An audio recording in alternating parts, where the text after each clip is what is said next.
శ్రీరామచంద్రాయ నమః. శ్రీ సీతారామాభ్యాం నమః. శ్రీమద్ వాల్మీకి రామాయణము అరణ్యకాండము 64వ సర్గము. రామలక్ష్మణులు సీతాదేవికై అన్వేషించుట. శ్రీరాముడు శోకసంతప్తుడై ఆ దేవి జాడ తెలుపుమనుచు పశుపక్ష్యాదులను వృక్షములను గోదావరిని అడుగుట. మృగముల ద్వారా సంకేతమును పొంది వారు దక్షిణ దిశకు వెడలుట.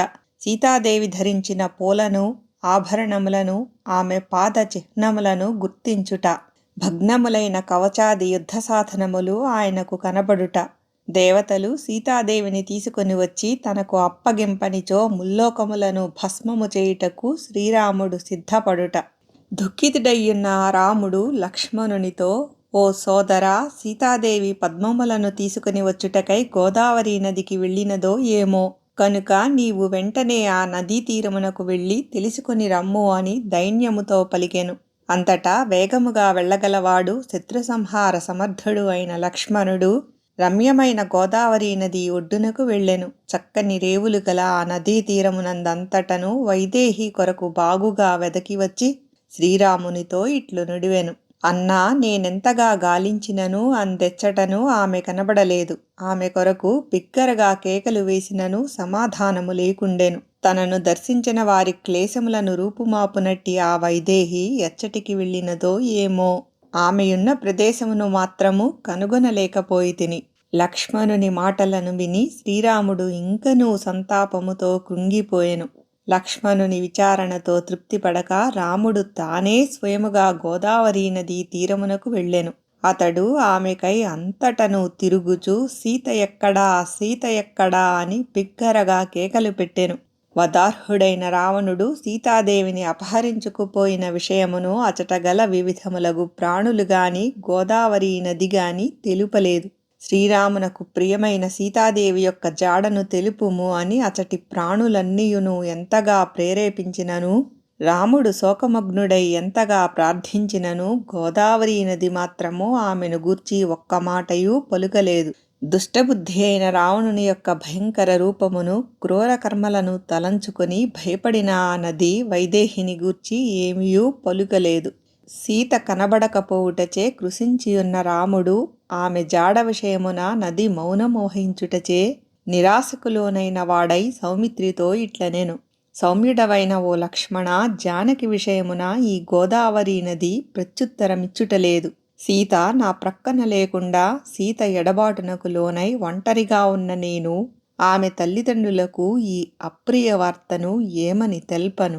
రాజ్యభీనుడనై వనములలో కందమూల ఫలములను తినుచూ జీవించుచుండెడి నన్ను సీత తన సాహచర్యముచే ఈ క్లేశములను మరచిపోవునట్లు చేయిచుండెడిది. ఆ సాధ్వి ఇప్పుడు ఎక్కడ ఉన్నట్లు? బంధుమిత్రులకు దూరమై భార్యావిరహమునకు లోనైన నాకు నిద్రపట్టకుండుటచే రాత్రులు దీర్ఘములై కన్పట్టుచున్నవి. మందాకినీ నదీ తీరములయందును ఈ దండకారణ్యములయందును ప్రస్రవణగిరిపైనను అనగా అన్ని ప్రదేశములయందును పదే పదే గాలించెదను. బహుశా సీత అక్కడ కనబడవచ్చును. బలిష్టములయ్యున్న ఈ మృగములన్నీయును మాటిమాటికి నా వైపే చూచుచున్నవి. దీనిని బట్టి చూడగా అవి నాకు సీత జాడను తెలుపదలచియున్నట్లు అనిపించుచున్నది. పిమ్మట పురుషశ్రేష్ఠుడైన రాఘవుడు ఆ మృగములను చూచి సీత ఎక్కడా అని అడిగెను.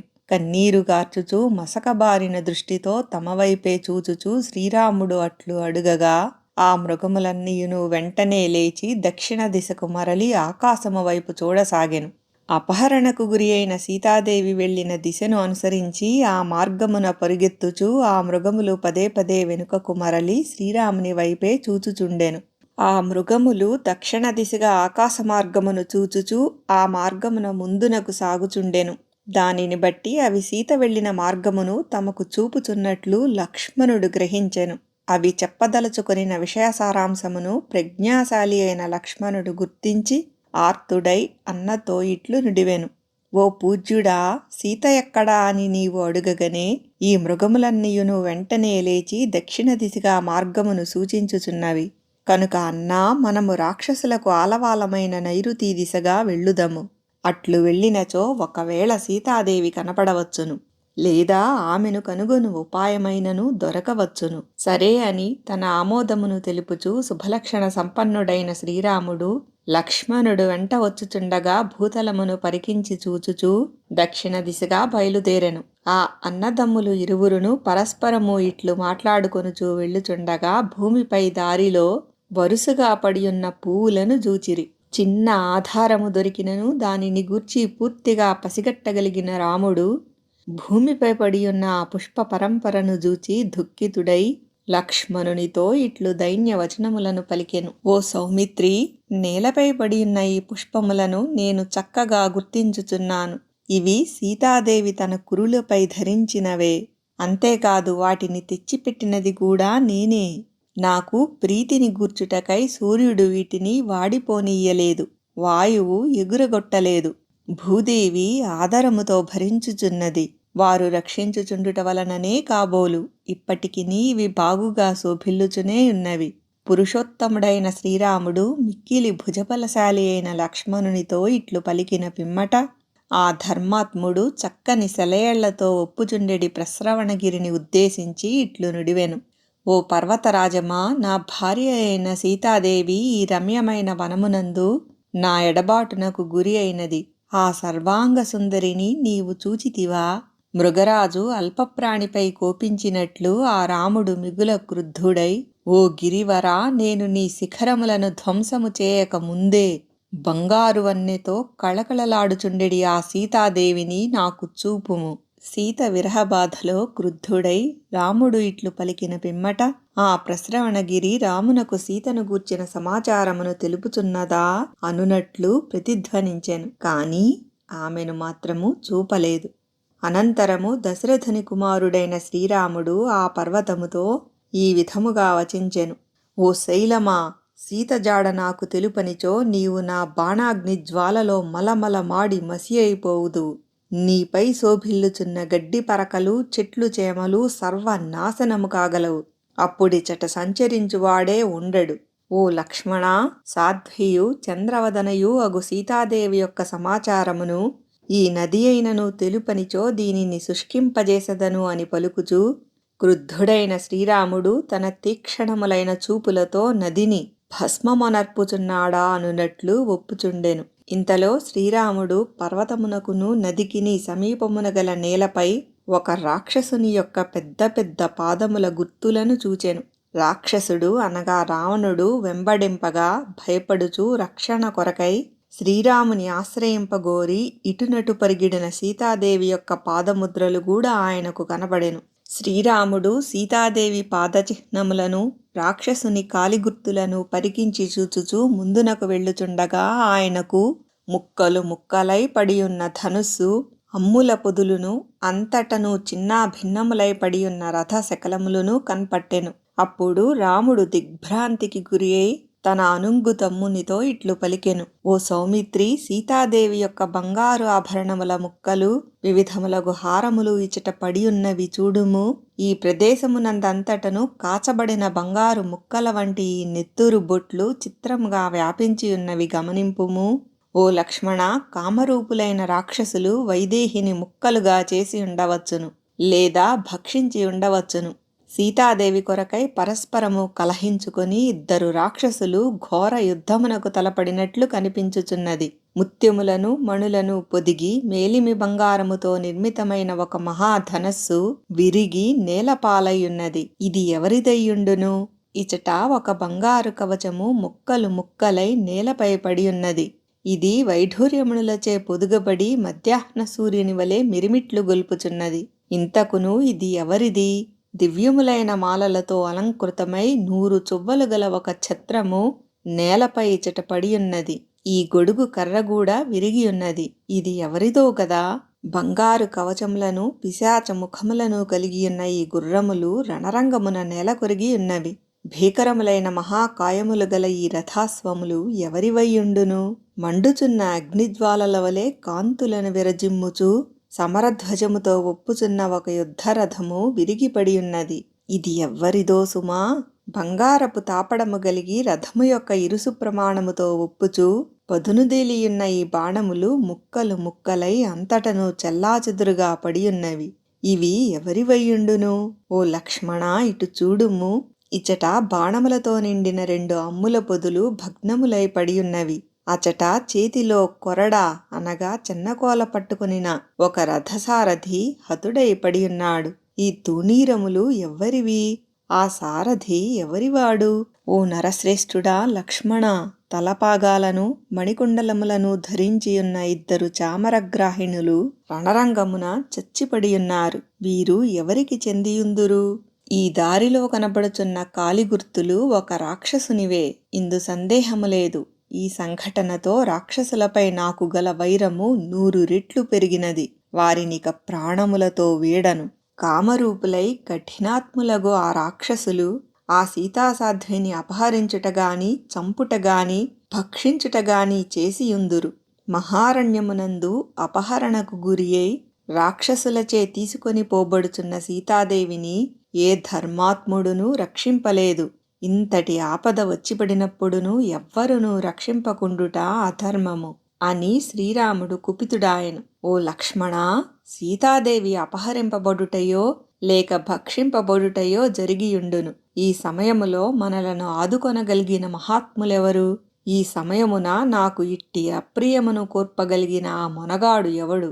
సర్వేశ్వరుడు సమస్త లోకములను సృష్టించి పాలించి లయమనర్పగల సమర్థుడే అయినను ఆ దయాళువు కొన్ని సందర్భములలో ఆపన్నుల మౌనము వహించును. అప్పుడు లోకులు తమ ఆపదలు స్వయంకృతాపరాధ ఫలితములని ఎరుంగక అజ్ఞానముచే ఆ సర్వేశ్వరుని గూర్చి చులకనగా మాట్లాడుదురు. నేను లోకహితమునకై పాటుపడువాడను, మృదు స్వభావము గలవాడను, జితేంద్రియుడను, జీవుల ఎడ కృపజూపువాడను. గర్వితులైన ఇంద్రాది దేవతలు నా మృదు స్వభావమును బలహీనతగా భావించుచున్నారు. అందువలననే వారు సీతను రక్షింపలేదు. ఓ లక్ష్మణ, కారుణ్యాది గుణములు నన్ను జేరి దోషములుగా భావింపబడుచున్నవి. కావున నన్ను అసమర్థునిగా భావించి దుర్మార్గులు నా భార్యను అపహరించిరి. ఈ క్షణముననే రాక్షసులను వారికి తోడ్పడు వారిని సర్వనాశనము చేసేదను. చంద్రకాంతులను నిస్తేజమునర్చి ఉదయించుచున్న సూర్యుడు తన ప్రచండ తేజమును ప్రకటించున్నట్లు నాలోని దయాది గుణములను ప్రక్కనబెట్టి నేడే నా శౌర్య పరాక్రమములను చూపెదనుగాక. ఇక నేను విజృంభించినచో యక్షులకును గంధర్వులకును పిశాచములకును రాక్షసులకును కిన్నరులకును మనుష్యులు మున్నగు వారికిని ప్రశాంతియే కరవగును. చూడుము లక్ష్మణ, నా బ్రహ్మాస్త్రాది బాణ పరంపరచే ఆకాశమునంతయును ఈ క్షణముననే కప్పివేసి ముల్లోకములలో సంచరించెడి వారినందరినీ ఎక్కడనూ కాలుమోపలేని వారినిగా చేసెదను. అంతేకాదు, నా ప్రభావముతో అగ్నిజ్వాలలు చల్లబడును, వాయువేగము ఆగిపోవును, సూర్యకాంతులు వెలవెలబోవును, పర్వత శిఖరములు నుగ్గు నుగ్గగును, జలాశయములన్నీయును ఎండిపోవును, వృక్షములు లతలు పొదలు చిన్న భిన్నమగును, సముద్ర జలములు ఇంకిపోవును. ఇంత ఏల ముల్లోకములయందును ప్రళయస్థితినే కలిగింతును. ఓ సౌమిత్రి, దేవతలందరూ గూడి సీతాదేవిని భద్రముగా నాకు ఇప్పుడే అప్పగింపకున్నచో ఒక్క క్షణములో వారు నా పరాక్రమమును చవి చూడగలరు. అంతేకాదు, నేను నా ధనస్సును ఎక్కుపెట్టి నారి సారించి బాణములతో ఆకాశమును పూర్తిగా కప్పివేసినచో ఏ ప్రాణియు అచటికి ఎగురజాలదు. ఓ సౌమిత్రి, నా శరప్రయోగములతో సమస్త జగత్తును కల్లోలపరచెదను చూడుము.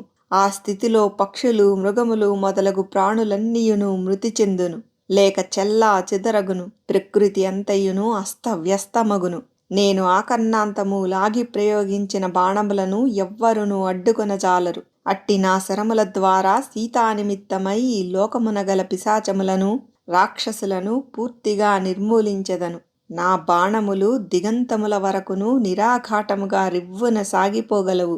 వీరావేశముతో నేను ప్రయోగించెడి ఆ శరముల పదునును దేవతలెల్లరునూ రుచి చూడగలరు.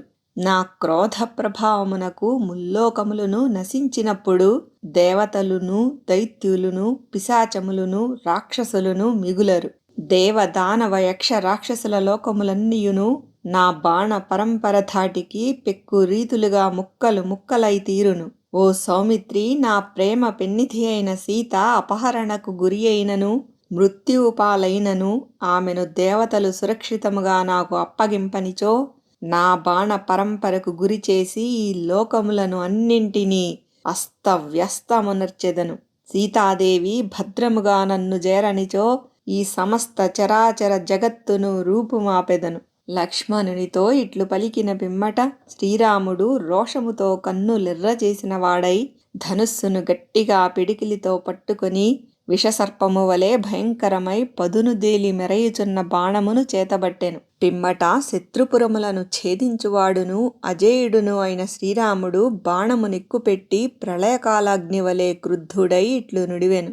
సమస్త ప్రాణులను ఎల్లప్పుడును ముసలితనము, మృత్యువు, కాలము, విధి కబళించుచునేయుండును. వాటిని ఎవ్వరునూ నివారింపజాలరు. అట్లే నేను క్రుద్ధుడనైనచో నన్ను ఎవ్వరునూ ఏ విధముగను ఆపజాలరు. పూర్వము నేను మాయామృగము వెంట వెళ్ళకముందు మిథిలానగర రాజకుమారియు సాధ్వీమణియు అయిన సీతాదేవి చక్కని పలువరసతో దర్శనీయముగా ఉండెడిది. ఇప్పుడు అట్టి వైదేహిని నాకు అప్పగింపనిచో దేవతలతో, గంధర్వులతో, మానవులతో, నాగులతో, పర్వతములతో విలసిల్లుచుండెడి సమస్త జగత్తును సర్వనాశనము చేయుదును. వాల్మీకి మహర్షి విరచితమై ఆదికావ్యమైన శ్రీమద్ రామాయణమునందలి అరణ్యకాండమునందు ఇది 64వ సర్గము.